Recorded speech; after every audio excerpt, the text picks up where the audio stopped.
এখনও অনেকেই আছো যারা ফেসবুক প্রোফাইলে ফলো বাটন অ্যাড করতে পারো না, তো ভিডিওটা শুধু তাদের জন্য। প্রথমে 3 লাইনে ক্লিক করবে, তারপরে সেটিংসে ক্লিক করবে। সেটিংসে ক্লিক করার পর একটু স্ক্রল করবে নিচের দিকে, তারপর ফলোয়ার্স অ্যান্ড পাবলিক কন্টেন্টে ক্লিক করবে। তারপর এখানে দেখো আমার সবগুলি অপশান পাবলিক করা আছে, তোমরাও এগুলোকে পাবলিক করে নেবে। ব্যাক করলে দেখবে আর একটা অপশান আছে how people find and contact you, এইটাই ক্লিক করবে।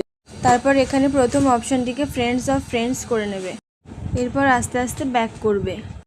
ব্যাক করার পর প্রোফাইলটিকে 2-3 বার রিফ্রেশ করে নেবে। দেখো আমি এখানে 2 থেকে 3 বার রিফ্রেশ করে নিয়েছি। এবার প্রোফাইলের ভেতরে ঢুকবে।